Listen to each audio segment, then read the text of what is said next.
Hello, everyone. My name is Jorrel Santo Tomas, co-founder of Mintplex. As always, joined by my co-founder and inventor of the RAM-PP tool, Mr. Timothy Karambad. And then, I forgot to do that last episode, but I still added it. I added it in post-edit. See? Amazing things you can do with tools these days. Sponsored by, I'm just kidding. No sponsorship. We're always sponsored by Mintplex because that is our company. That is the sponsor. Maybe the sponsor for this episode is Mint Foundry because that's all we talk about. But it is a product of Mintplex. So, anyways, this is episode 14.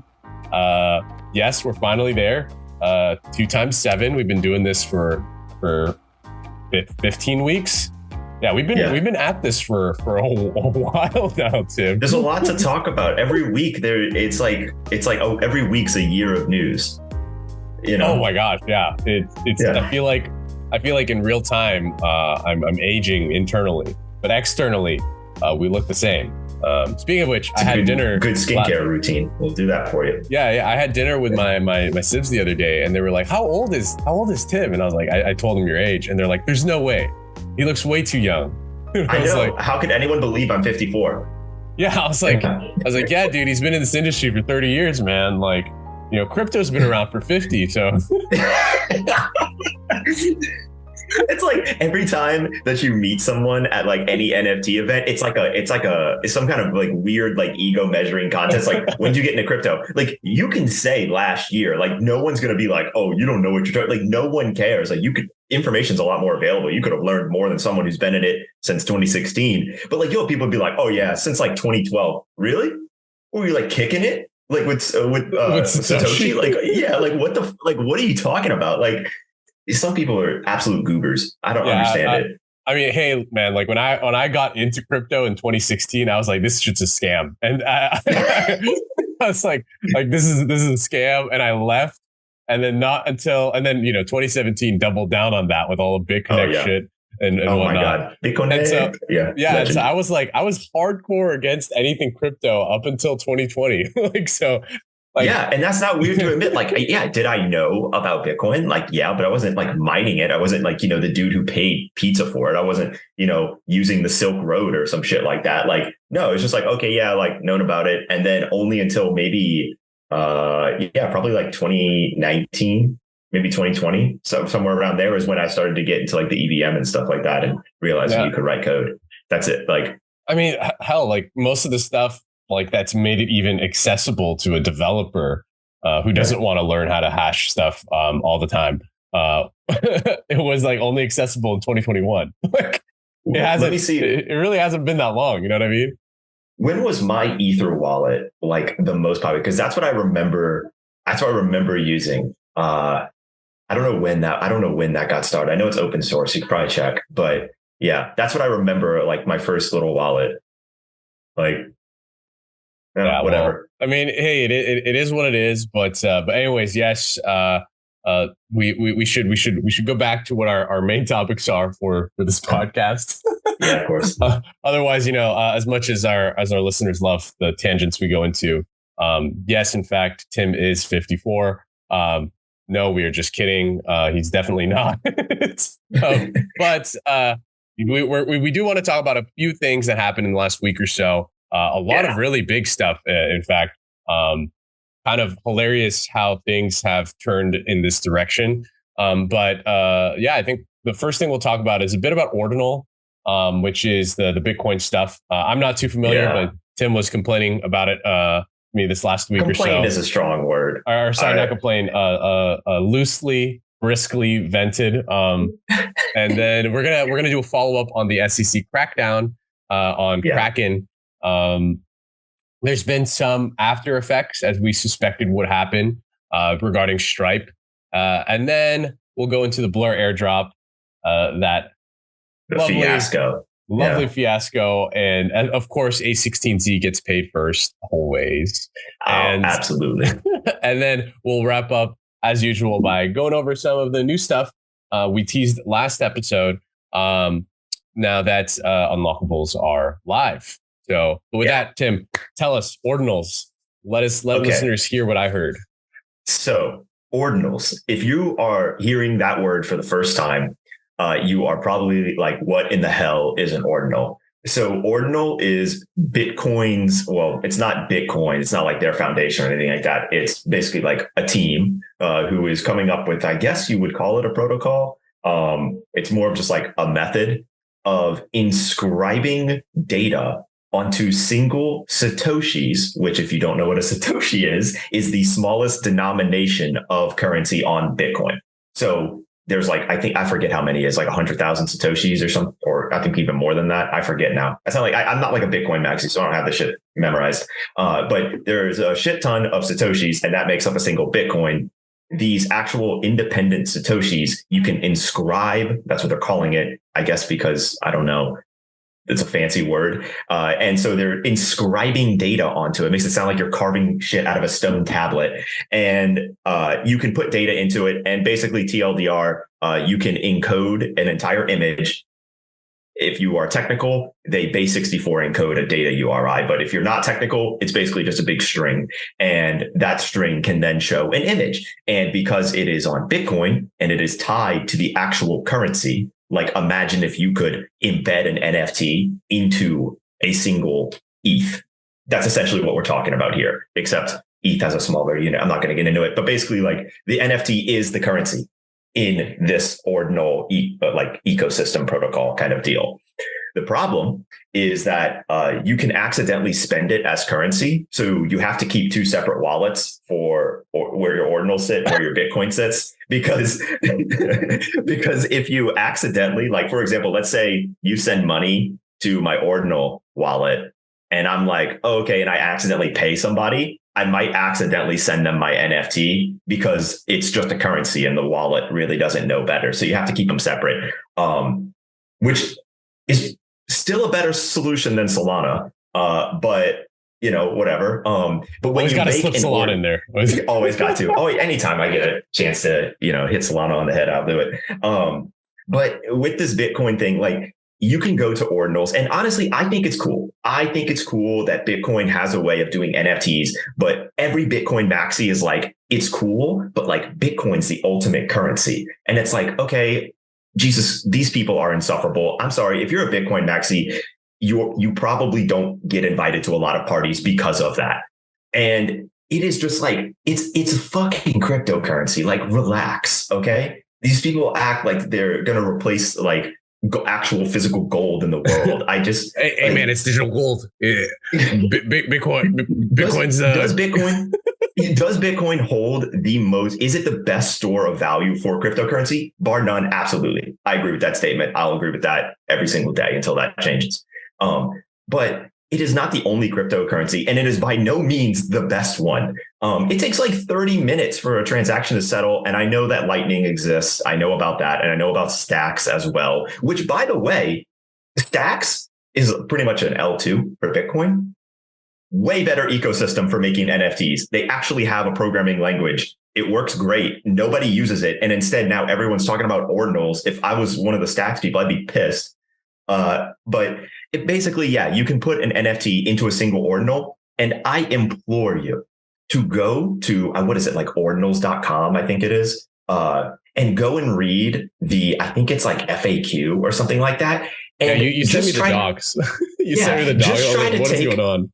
Just try to take an objective stance about it. If you are super Bitcoin max, like, you're going to be like, oh yeah, I agree with this, like 100%, because you're brainwashed. But look at this from try and look at it from an objective standpoint, viewing all blockchains as tools, and read this memo. And oh my God, this person is just, you can tell like the amount of just like, I don't even know what, like, delusion of grandeur that this person had that wrote this thing. I'm sorry, but if you wrote that, you could have wrote it in such a more ChatGPT. You should have used ChatGPT. You could have wrote that in any other way to convince people besides just trying to shit on everything else that's not Bitcoin. It came across way too on the nose.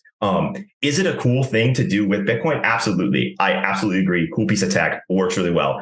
Is it going to be the standard for how people use NFTs? No. But will there be a use case for it? Yeah, probably. It's totally immutable, like absolutely totally immutable. Can you accidentally spend it on accident? Yeah, absolutely.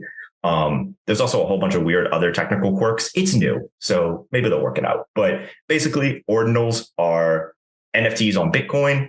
They're embedded into the currency itself, and it is really, really rough right now. Like the onboarding process is absolutely like there's like a couple YouTube videos out there how to do it. It is, oh man, if people get their private keys stolen on ETH by just pasting them into weird, sketchy websites, no one stands a chance on ordinals.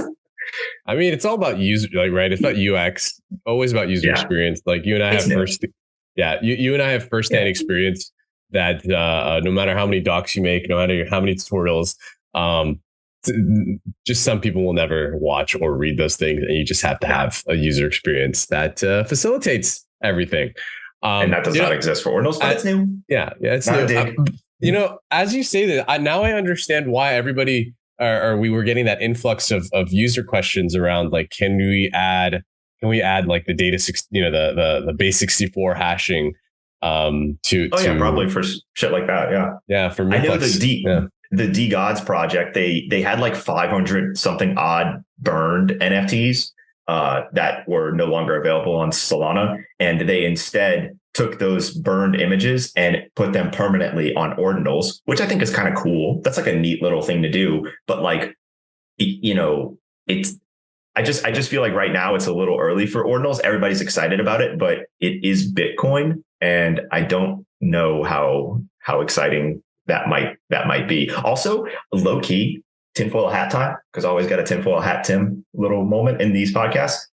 I low-key think this is like an idea from Bitcoin to like prop this idea up to increase volume on the network so that miners can just make more money, because the amount of money that miners have made from these ordinal transactions of like just sending single Satoshis back and forth among wallets, like they have made so much money in basically their gas.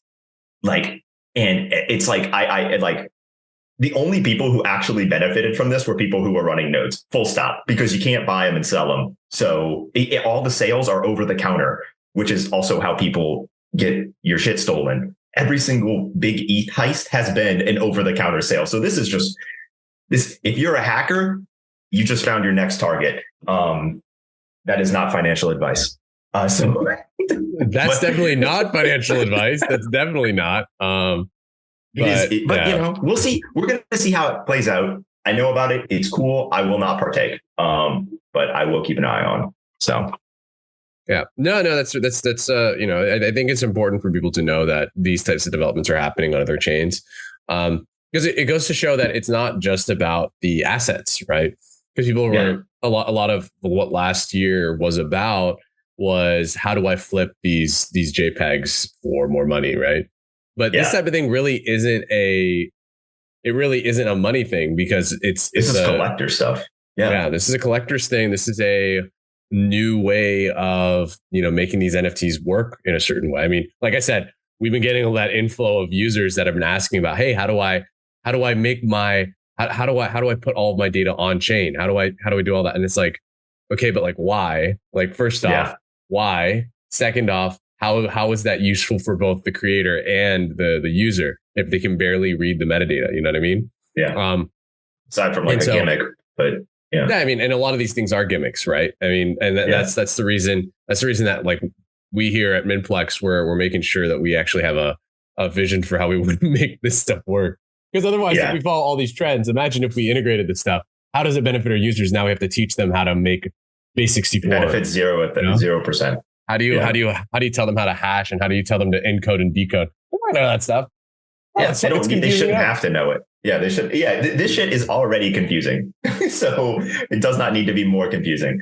I don't know. It's a cool project. It's worth checking out. The docs paper definitely needs to be rewritten because that was just the funniest part of the entire journey. As a technical thing, I think it's really cool, but I also it'll have its use case, and some people will use it. Like we had that one person that was doing NFTs on XRP. That is the first person that we have ever seen do that. And I mean, honestly, good for them. I'm glad people are experimenting on different chains. It's great.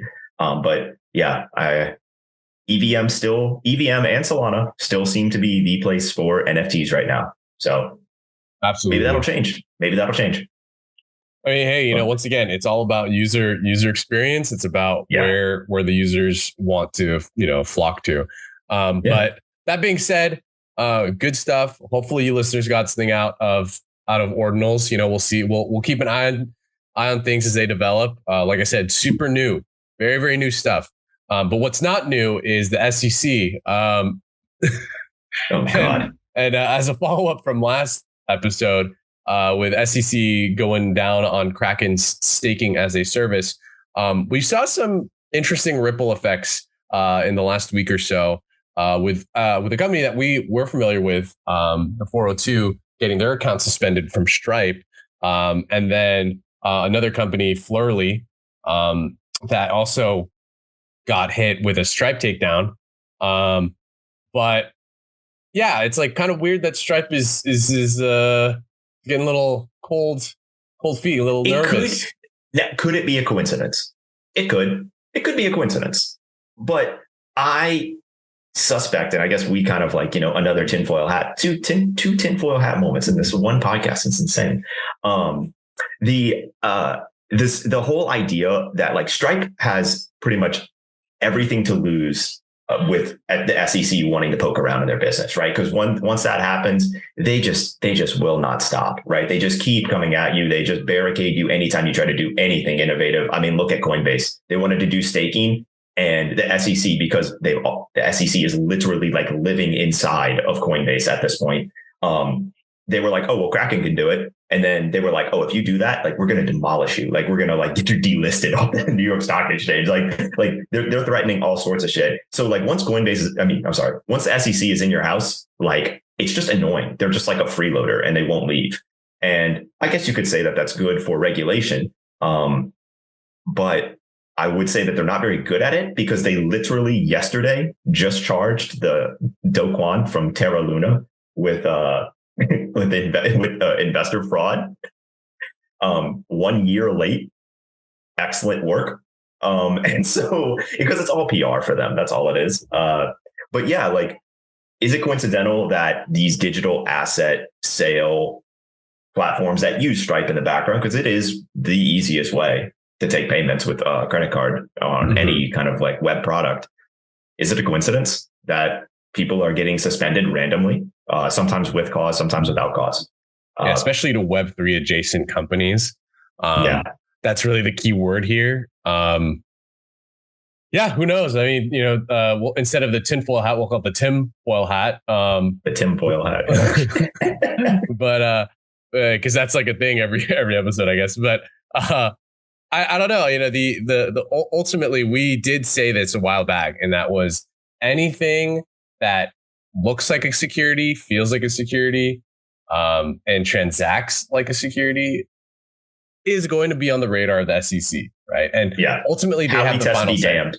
They don't give a shit about the Howey test. That has nothing to do with it anymore. It's just what's it look and feel like? How's it drive? If it drives like security, we're gonna come down. And absolutely, and that's the thing, right? Is like Stripe wants to steer clear of any of those. They deal with a lot of regulation because they facilitate a lot of financial transactions, right?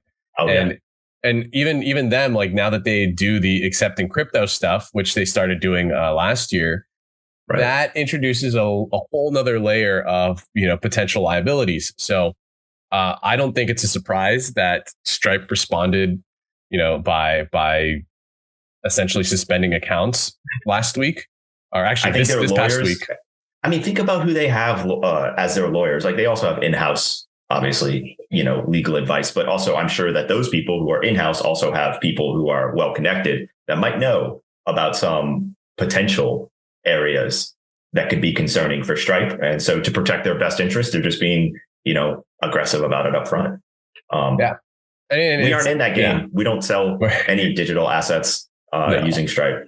So we are purely tools. We are purely tools. We don't own anything. We're not custodial of anything. So we're just Gary Gensler's listening to this podcast. You can close it now. We're chilling. We're chilling. All we do is make sure that people can do what they want to do, but that's pretty much all we can do. that being said, now that Gary Gensler's gone, let's talk about airdrops. Yeah, I was gonna say now that we've cleared the air there, big thing that we'd love to talk about here is what the hell happened with the Blur airdrop. Now, for those listeners out there, Blur is big marketplace, big users, big numbers, big volume, second to OpenSea. But they did something pretty crazy last week. Or this past week anyway. Yeah. So Blur, if you haven't used Blur, I would call it like a trader's marketplace. It is by no means a collector's marketplace. And I don't think they don't want to be a collector's marketplace. They want to be a trader's marketplace. They have all the tools, all the stats, all the stuff. It's honestly quite cool. UI takes, I think, a little bit getting used to, but it's their aesthetic.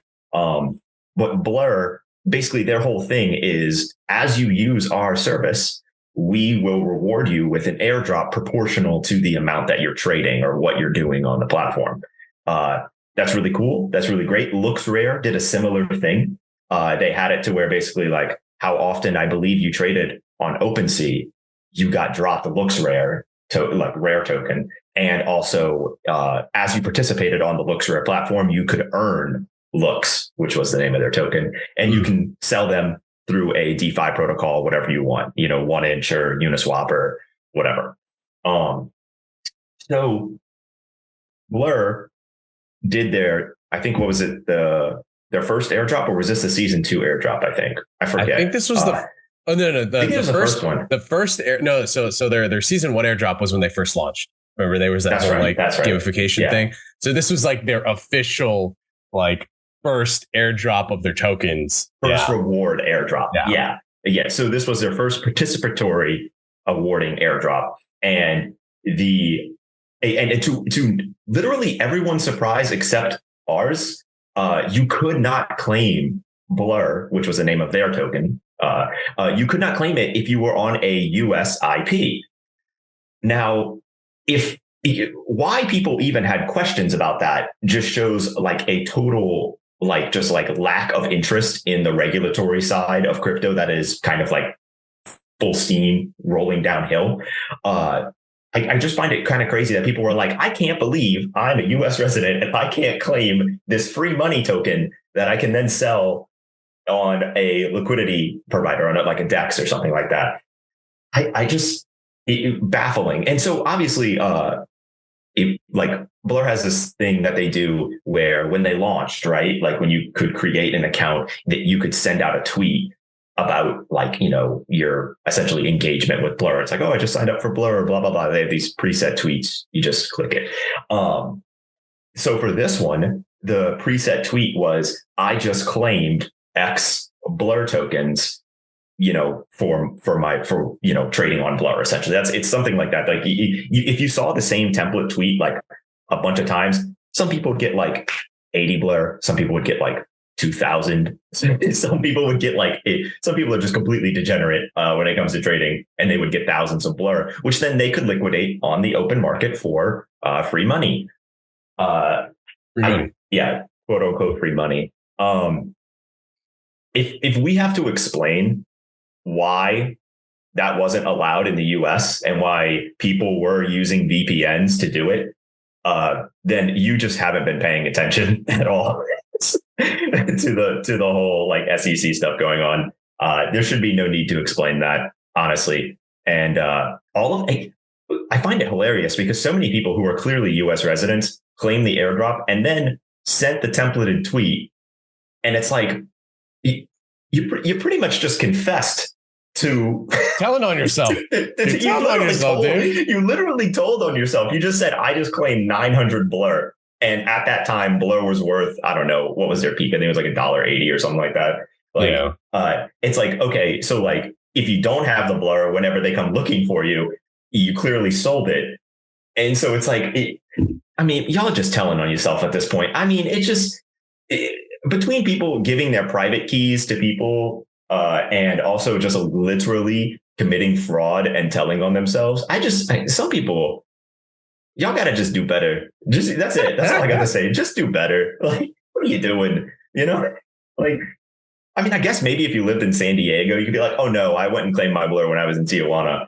Like, I took a day trip down. Yeah, I don't. Honestly, this is one of those things where you like everyone's a shitty party. That's all I'm gonna say. It's like one like because the other thing that we haven't talked about too is that only what was it 300 million of the tokens got deployed out of like some ridiculous few billion. Oh yeah, I saw that thread about the token distribution mostly still being tied up with people who were investors, essentially. Yeah, so like A16Z has like 90 or 80% of the token allocation. So it's like, oh, hey, community focus. Oh, but it's locked though. Yeah, it's locked until that day becomes unlocked, and then guess what? Dump. Like, exactly. Jesus.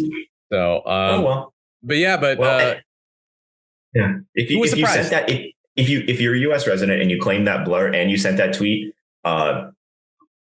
consider making choices. That's all I can say. That's good. Yeah, just that's it. No financial advice from us, but just consider no financial or legal advice. Just consider actions. Both past and present and future. Yeah, and future. Well, definitely for the future. They can't do anything about it. No, and yesterday. But Collabland though is planning to do an airdrop pretty soon. Yeah. So which will be great because that'll be another rousing round of incriminating tweets. Always very good to see. Which also like I don't even know like everyone uses Collabland in Discord, but I've never seen Collabland used outside of Discord. I'm wondering what's the airdrop for? Like, I can't even imagine in this kind of regulatory kind of market that consensus with MetaMask, everyone's talking about MetaMask token. I cannot imagine that MetaMask would do a token drop in this kind of market. Yeah, I don't know, man. I mean, the thing is, like, the premonition here was from ApeCoin. Like, when ApeCoin did their whole, like, claim period thing, like, we talked about on the pod, like, yeah, it was blocked in the US too. They should have blocked it. Yeah, they should have blocked in the US. So why are people surprised that Blur is blocked in the US? Why would people be surprised when Collabland does their airdrop, it's also blocked in the US? Yeah. I mean, also, there were so many people in the comments of these being like, why can't US residents claim? And they just be like, oh, use a VPN or, oh, just go directly interact with the smart contract. It's like, bro, unless you are using like a brand new burner address on Tor, like literally, and then you tumble the profits like through like a tornado cache or something, like there is no way you're getting away with that if it was a substantial amount of money. Obviously, if it's like $200, I don't think the SEC is really going to give too much of a shit about that. They're going to come after the people that make good headlines. That's what they're going to do. So if you are a celebrity and you just claimed a bunch, I don't know. Maybe again, consider choices. Consider lots of choices. Consider choice, and also, I mean, if free food, a roof over your head for 5 to 7 years, depending on the fraud violation. It's not that bad. It's white collar prison. I think they have pizza days on Thursday. Yeah, well, if you're gonna go to white collar prison anyway, you may as well steal as much as you can because your treatment goes up. Like if you do Martin Shkreli or that's true. Look at FTX. Look at Sam. Yeah, Sam Bankman. Yeah. Look at him. Like he's chilling. He probably got he claimed his Blur for sure. Before they even dropped it. I mean, he probably already had a deal with them. I was like, send it to this burner address, please. I need my money once I'm out of prison. Did you see that they're trying to restrain him from using a VPN because he was using a VPN and he was like, oh no, I was just using it to watch the Super Bowl. Dude, you were in the US. You can watch the Super Bowl. Like, what are you talking about? And they're trying to get it to where he like straight up just can't even access the internet now while he's on bail, essentially. Well, yeah, because he's going to move all his assets into some other miscellaneous wallet. Yeah. Oh, God, who knows? Anyway, what a wild world we live in. It's great. I know, man. Every day is an adventure. Every day is an adventure. And we're, and by the way, this is just one part of the world. This is just the crypto part. And it's very crazy. It's just the crypto part. Like, we have group chats where we're talking about a whole slew of other things. So I can't, the amount of stimulation we get on a daily basis is absolutely insane. But anyways, moving forward from that, let's close this podcast out with some Mint Foundry stuff. We just had a demo yesterday with our good friends at Decentralized College or Invisible College, also known as Decentralized. They're Invisible College, Decentralians, etc. Demo went super well. Tim showcased all of the new stuff that we have on Mint Foundry because unlockable content is officially live now, right? It's officially live. Yeah, Everybody it's can live. use it. Yeah, anybody can use it. You can literally now finally token gate things based on like a singular token. Like that's the difference. Unlockable content is different than token gated content. Token gated content is, do you own one of X, or do you own two of X, or multiple combinations of ownership? And then you get content. That is token gating. Unlockable content is, you are the owner of token one. Only you can see this specific content that is associated with token one. That is the difference. And the thing that is most important that now you can only do with Mint Foundry, because nobody else does it, is you can have it to where now in your token, like on every marketplace, you can actually have a link that says, hey, this token comes with unlockable content. The owner of that token can click the link, authenticate that they do own the token, and get the special privileged content that you give them.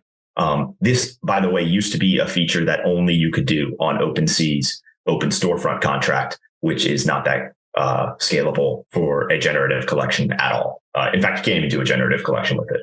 So now it works, and it works across all marketplaces, which is chef's kiss beautiful. So it's quite a feat. I mean, the cool thing about this is it unlocks a lot more future functionality that we're planning to build out. Especially with our marketplace stuff, especially with our other standalone applications. So this is a huge step forward for the things we have in our pipeline for Mintplex. So very excited about this and all our future stuff.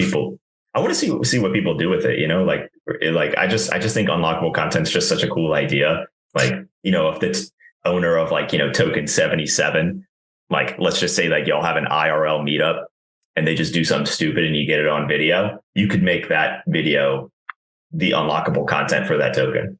Like, it's just like that's just like a very stupid thing to do, but like you could actually do really cool stuff too. You could have it to where the unlock is a high res image of the NFT itself, because you can't really put like a fucking 10, 30 megabyte image as your NFT. It'll never load on OpenSea.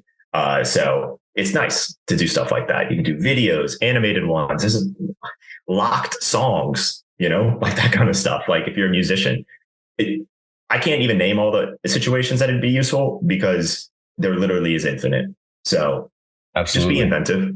That's all we're trying to facilitate here, is to have people be creative. Yes. And it's low cost. It's low cost to do this stuff. So you don't need fancy developers. You don't need any of that stuff. Just come up with an idea, come up with some cool ideas, because a lot of us play games and you know how much we love DLCs. Think of, this is DLC. Yeah. This is DLC, my guys. So just think about it that way. I mean, I'm super excited. That's the biggest update we have. We have a bunch of other really potential cool things that may come to fruition in the next few weeks or so that we'll make sure to talk about in the next pods. But we cannot talk about. Yeah, but we can't talk about it yet. We can't talk. Nobody can know. Nobody can. Yeah. Oof. Investors, if you're listening to this pod, no, just kidding. We're dropping the alpha right here. I'm just kidding. But it's really cool. And just super, like I said, we're really, really excited about where this quarter and the next couple quarters are taking Mintplex. So, but with that, Tim, anything else for our listeners as we close out this episode? Always test on testnet, obviously. Always. Second one is that it seems inevitable that airdrop season is upon us again. So do not, basically, when it comes to claiming airdrops, there are a couple rules that you'll survive every airdrop. I, to this day, have still never had my wallet compromised because I just follow these simple rules. 1, don't be first. 2, don't sign literally anything. Signatures always cost no gas. If you know what you're doing, you can look at the smart contract. If you have no idea what you're doing, that's pretty much a useless step. And also, lastly, again, do not be first. So if you if you follow those simple tips, you will survive airdrop season. And also, please do your best to not commit securities fraud. Yes. I don't think the SEC cares about doing your best, but just do your best. Yeah. So. Do not click on suspicious links, please, and don't be greedy. Don't be greedy, okay? Yeah. And don't be first. Thing. Don't be greedy, don't be first. But as always, thank you all so much for hanging out with us and listening on the 14th episode of this podcast. Follow us on all of our socials per usual. We're on all of them. Primarily, the best way to reach out to us is via our intercom chat. Yes. We do not respond to dumb questions. Just kidding. No question is too dumb. But please don't ask a question. Just ask us what you need, and we'll be sure to respond, whether it's Mint Foundry or Mintplex, within a reasonable amount of time. But thank you once again, everybody, and we will talk to you in the next episode 15. Let's get it. Peace.